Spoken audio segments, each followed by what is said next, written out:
بسم اللہ الرحمن الرحیم۔ السلام علیکم ناظرین، قدم بڑھاؤ نواز شریف، ہم تمہارے ساتھ ہیں۔ نواز شریف صاحب نے کل ایک ان کا بیان آیا، مجھے یہ تو نہیں پتہ کہ اس کا سورس کیا ہے، کیا انہوں نے کوئی پریس کانفرنس کی ہے، کہیں کوئی تقریر فرمائی ہے، پرسوں کچھ کہا ہے، کل کہا ہے، میرے کچھ علم میں نہیں ہے۔ میں سفر کر رہا تھا اور مسلسل گاڑی میں تھا، البتہ کل میں دیکھ رہا تھا کہ رپورٹ کارڈ کا پروگرام جس میں میں شریک نہیں تھا، لیکن چونکہ میں وہ رپورٹ کارڈ دیکھ رہا تھا تو اس کے اندر بھی اسی موضوع کے اوپر بات ہوئی جو میں نے آج اپنا موضوع بنایا ہوا ہے۔ پھر رات رؤوف کلاسرا صاحب کے ساتھ میں نے جو پروگرام میں تھا تو انہوں نے بھی یہی سوال کیا، تو میں نے بھی ان کو بھی یہی کہا کہ مجھے یہ تو نہیں معلوم کہ یہ سورس کیا ہے آپ کا، نواز شریف صاحب نے کس پیرائے میں کہی ہے، لیکن بات یہ بڑی زبردست کی ہے۔ اب ذرا دیکھیں کہ انہوں نے بات کیا کی ہے اور اس کے بعد دیکھتے ہیں کہ جو ہے اس بات کے آگے نواز شریف صاحب جو ہیں وہ کدھر جانا چاہ رہے ہیں یا کیا کچھ امکانات ہو سکتے ہیں، اور آیا یہ بات جو ہے اس کو لے کے وہ کتنا چلیں گے اور اس میں کتنی آگے شدت ڈالیں گے۔ ان حالات سے دوچار کرنے والے ملک کو اور ہم سب کو وہ کون ہے؟ کبھی ان کا احتساب ہوگا یا نہیں ہوگا؟ 4 جج بیٹھ کے تو کروڑوں لوگوں کے مینڈیٹ والے وزیر اعظم کو چلتا کرتے ہیں۔ اس کے پیچھے جنرل باجوہ اور جنرل فیض ہیں، اعلیٰ کار ثاقب نثار ہیں، کھوسا ہے، وہ پاناما والا بینچ ہے۔ جنہوں نے اس ملک کے ساتھ یہ کیا ہے وہ پاکستان کے سب سے بڑے مجرم ہیں، کیفر کردار تک پہنچیں گے۔ یہ لوگ قابل معافی نہیں۔ اب اس کو ہم نے کسی منطقی انجام تک پہنچانا ہے، پھر آگے کی بات کر دی۔ ان کی طرف سے بات سامنے آئی ہے، اس کا لباب یہ ہے کہ ملک آج بدترین معاشی بدحالی کا شکار ہے اور قومی سالمیت دو پہ ہے۔ قومی سالمیت کا لفظ انہوں نے نہیں کہا، لیکن مطلب ان کا یہ تھا کہ ملک جو ہے اس معاشی بدحالی کی وجہ سے اور سارے ٹرمائل کی وجہ سے وہ ملک جو ہے وہ ایک لفظ انہوں نے یوز کیا کہ قتل جیسے کر دیا جاتا ہے، اور اسی پیرائے میں بات کی۔ انہوں نے کہا جی کہ اس کے جو مجرم ہیں، جن لوگوں نے اس کو اس حال تک پہنچایا ہے، ان کو کبھی معاف نہیں کیا جا سکتا۔ یہ مٹی پاؤ والا جو نظام ہے یہ ختم کرنا ہوگا کہ قومی مجرموں کے لیے یہ اس طرح کا مٹی پاؤ کا کام نہیں ہو سکتا اور کوئی سبق نہیں سیکھتا۔ اور پھر جو نام لیے تو انہوں نے کہا جی کہ یہ جو جرم ہے یہ 4 بندوں نے کیا ہے، ثاقب نثار صاحب، آصف سعید کھوسا صاحب، جنرل باجوہ صاحب اور جنرل فیض حمید صاحب۔ اب ایک بڑی دلچسپ اس کے اندر ایک چیز ہے کہ عمران خان صاحب کا نام یہاں مسنگ ہے۔ میں یہ نہیں سمجھتا ہوں کہ نواز شریف صاحب عمران خان صاحب کو یکسر معاف کر دیں گے یا نظر انداز کر دیں گے۔ قطع اس کے کہ 20 اکتوبر 2020 میں ابھی پی ڈی ایم اور پیپلز پارٹی اور اے این پی وغیرہ نے اپنے پروگرام نہیں شروع کیے جلسے کے، کووڈ بھی چل رہا تھا، لیکن نواز شریف صاحب نے جو پی ڈی ایم نے جب اپنے جلسوں کے پروگرام شروع کیے تو اس سے پہلے نواز شریف صاحب نے یک کے بعد دیگے 2-3 جو ہے اپنی مسلم یونین کی اپنی میٹنگز کے اندر اپنے جتنے جو ان کے کونسل کی میٹنگ ہے اس میں خطاب کیے، اور ان 3-4 دنوں کے اندر گجرانوالہ سے پی ڈی ایم اور پیپلز پارٹی اور اے این پی جو ایک پورا پروگرام دے چکے تھے قوم کو عمران خان صاحب کے خلاف ایک ان کو ہٹانے کا، اور دسمبر تک وہ ان کا دعویٰ تھا کہ عمران خان صاحب کو اقتدار سے علیحدہ کر دیں گے، تو نواز شریف صاحب نے گجرانوالہ میں تقریر فرمائی اور ایک جلسہ عام میں، وہ ظاہر نشر تو نہیں ہوئی لیکن ہر بندہ چاہے تحریک انصاف کا ہے، چاہے حکومتی ہے، چاہے کوئی بھی ہے، ان کو ازبر تھی تقریر کی، تقریر ہر جگہ عام ہو گئی۔ انہوں نے نواز شریف صاحب نے تقریر کا جو معافی ضمیر تھا وہ 2-3 فقرے ہی تھے۔ انہوں نے کہا جی کہ میرا جھگڑا یا میری گریونسز، میری شکایات وہ عمران خان صاحب سے نہیں ہے، میرا جھگڑا، میری شکایات جنرل باجوہ صاحب آپ سے ہیں اور جنرل فیض حمید صاحب آپ سے ہیں۔ مت بھولیں کہ یہ دونوں کا اس وقت توتی بولتا تھا، اقتدار کا سورج ان کا نصف نہار پہ تھا اور کوئی مائی کا لال سوچ نہیں سکتا تھا۔ ہمارے کالم بین ہوئے تھے کہ وہ اس طریقے سے ان کو للکارتا، بڑے ادب اداب سے انہوں نے سارے ان کے کرتوت بتائے جس میں وہ ملوث پائے گئے تھے۔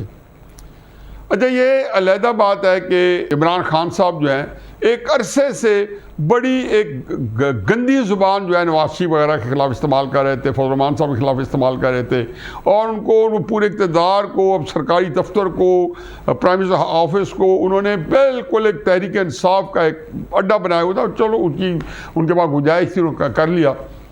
اور وہ بہت گندی زبان استعمال کرتے تھے، اور انہوں نے وہ اپنے طور پہ نواز شریف کے علاوہ کو کوئی ٹاپک نہیں تھا. ان کو جیلوں میں ڈالنے کے لیے، ان کو اذیتیں دینے کے لیے، ان سے ہر طرح کی وسائل جو ہے چھیننے کے لیے، ان کی خواتین، کسی کو انہوں نے سے صرف نظر نہیں تھا. اب اس طرح جب نواز شریف صاحب 20 اکتوبر 2020 میں گجرانوالہ کے جلسہ سے خطاب فرماتے ہیں تو عمران خان صاحب کا نام یکدم غائب ہو جاتا ہے. میرا خیال تھا کہ میں بڑا متاثر ہوا. مجھ سے زیادہ عمران خان صاحب پہ غصہ کسی کو نہیں ہے، لیکن مجھے نواز شریف کے اندر ایک اسٹیٹسمین شپ نظر آئی، مجھے ان کے اندر ایک ویژن نظر آیا، ایک بڑا پن نظر آیا کہ اس وقت ان کو یہ تھا کہ جی وہ دیکھ رہے تھے کہ جو کچھ ان کے ساتھ ہوئے، زیادتیوں کو ان کے ساتھ ہوئے، خمیازہ ملک نے بھگتنا ہے، اور یہ زیادتیاں کرنے کا اصل ذمہ دار، اصل مجرم یہی تھے.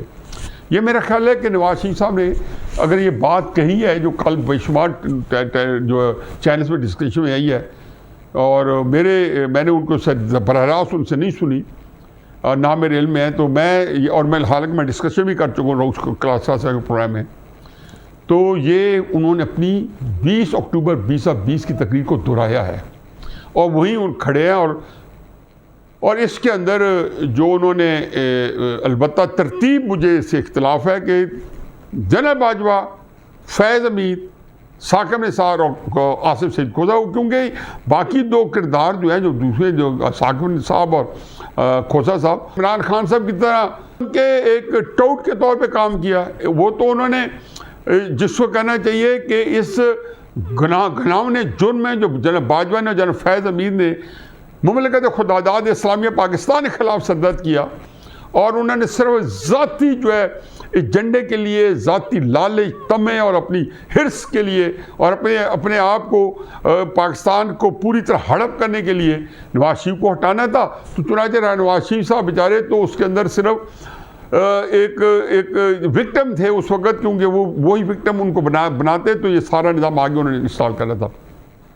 باقی ان کے ساتھ جو ساتھی تھے وہ ثاقب نثار صاحب اور کھوسہ صاحب اور عمران خان صاحب، تو ان کے ساتھ صرف ساتھی تھے. بہرحال نواز شریف صاحب نے وہی بات دہرائی ہے، اور ترتیب ذرا میں نے اس کو تبدیل کر دیا. میاں صاحب شاید اس کو بھی تبدیل کریں. ابھی ان کا جو پہلا ہے اس کے اندر آپ دیکھیں گے کہ آگے بڑھتے آگے چلتے ہیں کیسے چلتے ہیں. میرا صرف اس میں یہ کرنا ہے کہ میاں صاحب آپ اس بیانیے کو لے کے چلیں گے تو حقیقت یہ، اور اس میں اگر مزید کلیئرٹی لائیں گے تو ہم آپ کے ساتھ ہیں. اس کے اندر ہو سکتا ہے کہ آپ کو تھوڑی سی پریشانی کا سامنا کرنا پڑے، لیکن ہم آپ کے ساتھ ہیں. میرا خیال ہے کہ اسٹیبلشمنٹ کو بھی یہاں سمجھنا ہوگا کہ یہ بیانیاں ان کے خلاف نہیں ہیں، یہ بیانیاں ان کے ان مجرموں کے خلاف ہے جنہوں نے اس ادارے کو بھی نقصان پہنچانے کے لیے آخری دنوں میں، خصوص جو باجوہ صاحب نے جاتے جاتے آخری 3 مہینوں میں فیض حمید صاحب باجوہ صاحب نے بے پناہ جرائم کیے. اور عمران خان صاحب کو غصہ یہی تھا کہ بھائی جب ہم اکٹھے یہ وارداتیں 5.5 سال کرتے رہے تو آخری 5 مہینے مجھے کیوں اس کام سے علیحدہ رکھا ہے، میں یکسوئی کے ساتھ آپ کے ساتھ ہوتا. لیکن باجوہ، یہ ہمیشہ مجرمانہ سوچ ہوتی ہے کہ جناب باجوہ صاحب اور فیض حمید صاحب یہ سمجھ گئے تھے کہ عمران خان صاحب نے اس دفعہ ان کو چھٹی کرانی ہے، کیونکہ یہ مفاداتی جنگ کے اندر آخر میں لڑائی آپس میں ہوتی ہے، جو کہ کئی دفعہ پہلے بھی ہم دیکھ چکے ہیں، اور اب بھی ہم نے وہی دیکھی ہے عمران خان صاحب کی اور ان کی آپس میں لڑائی. بہرحال نواز شریف صاحب نے یہ ایک ایسا سامنے لے کے آئے ہیں بیانیاں، اور وہ اس لیے ضروری تھا کہ 21 اکتوبر کو جب وہ کندم رنجہ فرمائیں گے پاکستان میں، تو حقیقت ہے میں سمجھتا تھا کہ وہ جو مہنگائی یا اس کا کہیں گے کہ ہمارے وقت میں اتنا اچھا تھا اور پھر وضاحتیں دیں گے، انہوں نے وضاحت نہیں دی. مہنگائی کو بڑا ایک جارحانہ طریقے سے اس مہنگائی کو انہوں نے ٹیکل کیا، کیونکہ اب سیاست کے اندر پہلا میں کتنے ویلاگ کر چکا ہوں، کتنے کالم لکھ چکا ہوں کہ اس کے اندر وضاحت نام کی کوئی چیز نہیں ہوتی. اگر آپ نے غلطی کی بھی ہے تو اس پر مٹی ڈالیں، لیکن اگریسولی جو ہے ایسا اٹیک کریں کہ آپ کی غلطی کو کوئی بات ہی نہ کرے اور اس کو اگریشن کو لے کے چلیں. دوسرا میرے پاس میرا فقہ، میرا مذہب، میرا دین جو سیاست کے اندر اس کا ایک ہی یکسوئی ہے کہ اس ملک میں سیاست صرف ایک ہی بیانیہ ہے، وہ اینٹی اسٹیبلشمنٹ.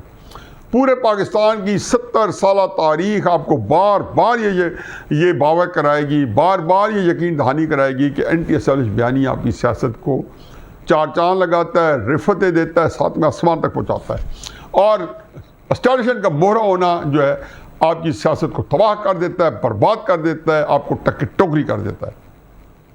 اب آئیں کہ میں اس سلسلے میں صرف 2 مثالیں دیتا ہوں۔ ایک مثال ہے عمران خان صاحب کی، 2018 میں اقتدار میں آئے اور پہلے دن سے لے کے اور آخری دن تک سوائے آخری چند دنوں کے ان کا بیانیہ جو تھا وہ اسٹیبلشمنٹ کا مہرہ ہونے کا تھا۔ اور یہ امپورٹنٹ نہیں ہے، امپورٹنٹ یہ ہے کہ ان کے 3.5 سال اقتدار میں عمران خان صاحب کے بدترین دور تھا پاکستان کی سیاسی تاریخ میں، جو سیاسی حکومت کا دور ہے۔ اس دور میں سب سے زیادہ کرپشن ہوئی، سب سے زیادہ بد انتظامی ہوئی، سب سے زیادہ بیڈ گورننس ہوئی، سفارتی سطح پہ ہم آئسولیٹ ہو گئے، یقین جانے کی اتنی بری حالت نہیں دیکھی۔ مہنگائی جو آپ دیکھ لیں 2018 2022 کو ملوا لیں، اب اپریل کو ڈالر کا ریٹ ہر چیز دگنی تھی، جہاں سے عمران خان نے لیا۔ کرپشن جسے کہتے تھے، میں تو کرپشن ختم کرنے کے لیے آیا، 116 پہ چھوڑ کے گئے تھے نواز شریف صاحب کی حکومت اور 144 سے پہنچا دیا۔ اس سے پہلے پیپلز پارٹی کی حکومت میں 139 پہ یا 140 پہ پہنچا تھا، اس میں بھی ریکارڈ توڑ دیے پاکستان کے۔ تاریخ میں پاکستان 144 پہ کبھی نہیں تھا، یا آپ دیکھ لیں گوگل کر لیں کہ کرپشن انڈیکس پاکستان کا کیا تھا۔ اس کے اندر انصاف جو تھا، پاکستان بدترین عدالتی نظام تھا۔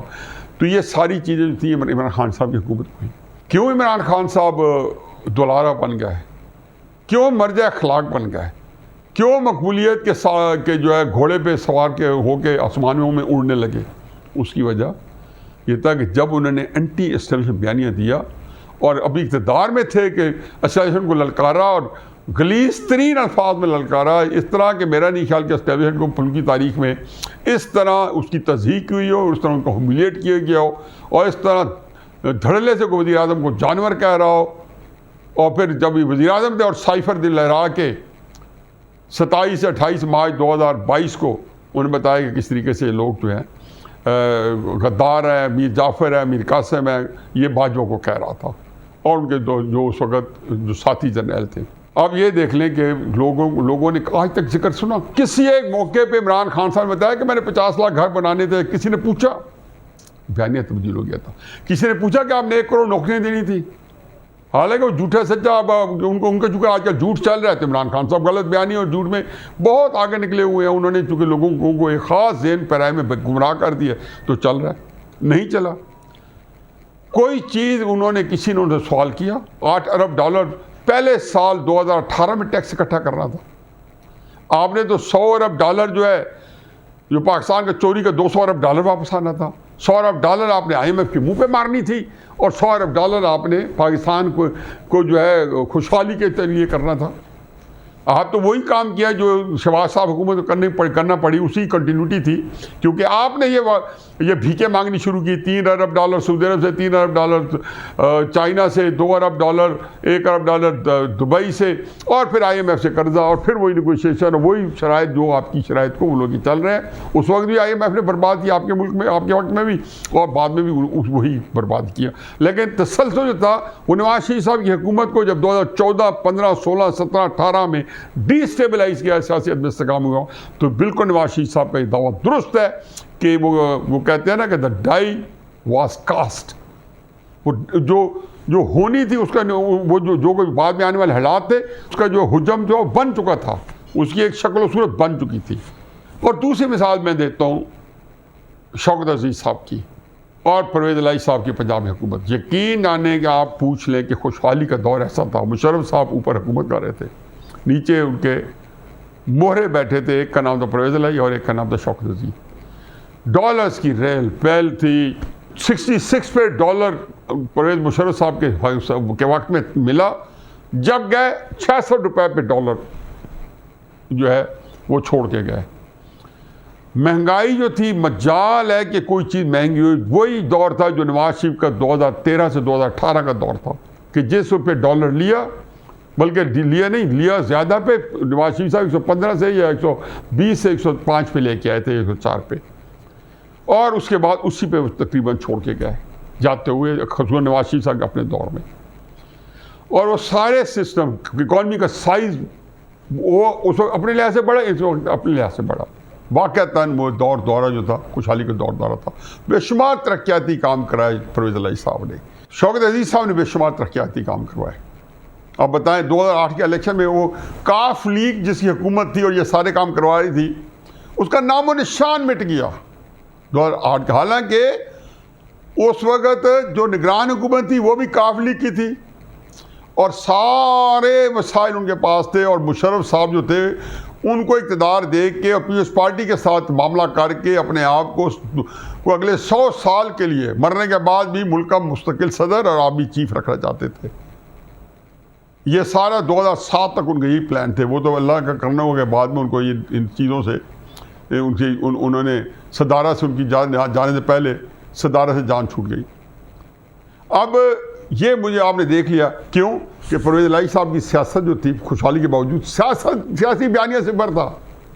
عمران خان صاحب کا سیاسی بیانیہ جس کو کہنے چاہیے 100% ایک وہ سارے ریکوائرمنٹ پوری کر رہا تھا جو لوگوں کے جذبات ہوتے ہیں, لوگوں کے فکر ہوتی ہے. اب یہی کام تھا شہباز شریف صاحب نے جب عمران خان صاحب کا مورے ہونے کا جو ہے رول ادا لے لیا اور اپنے نواز شریف صاحب کا بیانیہ کا سودا کیا اس حکومت کے بدلے شہباز شریف صاحب اور اتحادیوں نے, تو عمران خان صاحب کو بیانی شفٹ ہو گیا کہ بیانی تو بک گیا تھا کھلے بازار میں. تو ان کے بعد وہ بیچارے بہت کہتے رہے, تڑپتے رہے. میں نے کہا جی آپ کچھ کر لیں, آپ چاہے پچھلے سال مئی کے اندر ہی حکومت چھوڑتے تو اس سے زیادہ برا ہوتا کہ نانی نے ختم کیا, برا کیا کر کے چھوڑ دیا, اس سے زیادہ برا کیا. یہ میرے اس وقت وی لاگ نکالے, یہ ساری باتیں میں نے مئی کے اندر کی. میں نے اپریل میں کہا کہ حضور آپ کی سیاست ختم ہو چکی ہے. میرا خیال ہے کہ نواز شریف صاحب جب آ رہے تھے تو میرا حقیقت ہے مخمصہ تھا, میرے تجسس تھا کہ نواز شریف کیا بیانی جاتے ہیں. میاں صاحب بہت اچھا بیانی آپ نے دیا. اللہ تعالیٰ اس بیانی میں جان ڈالے, اور حقیقت یہ ہے کہ یہ بیانیہ پاکستان کو بچائے گا. بظاہر مجھے لگتا یوں ہے کہ اسٹیبلشمنٹ اس بیانیے کو اپریشیٹ کرے گی اندرون خانہ, اور بھلے سے ان کو ایک آرمی چیف جو ہے پہلی دفعہ قربان ضرور کرنا پڑے گا, کیونکہ اگلا نظام چلتا نہیں ہے. آپ عمران خان صاحب کے ساتھ جو مرضی کر لیں, آپ بھی اس جرم میں شریک پائے جائیں گے جو جناب باجوہ نے کیا کہ اصل ذمہ دار باجوہ ہے. اور اگر وہ نہیں بھی خوش ہوتے تو میاں صاحب اس میں کوئی حرج نہیں کہ اب آپ کو ڈنکے کی چوٹ پہ ان چاروں کو سامنے رکھ کے پورا الیکشن لڑنا ہے. عمران خان آئے اور اس کو ڈیفینڈ کرے جو پچھلے باجوہ کے 5.5 سال اور ساکب نثار کا دور اور کھوسہ صاحب کا دور اور جنرل فیض حمید کا دور, عمران خان کو آنے دیں اور ڈیفینڈ کریں. میرا خیال ہے کہ آپ نے جو بیانیہ دیا ہے, میں اس میں سے اتنا کہوں گا, یہ قدم بڑھاؤ نواز شریف, ہم تمہارے ساتھ ہیں.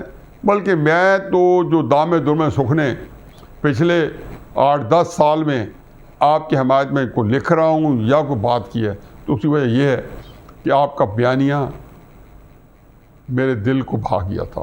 اللہ کرے کہ وہ جو بیانی کی واپسی ہوئی ہے, نواز شریف کے بیانی کی واپسی میں کہوں گا, تو یہ اگر پوری شد و مد اور خلوص سے ہوئی ہے, میں پھر دوبارہ دہراتا ہوں, قدم بڑھاؤ نواز شریف, ہم تمہارے ساتھ ہیں. وما علینا الا البلاغ.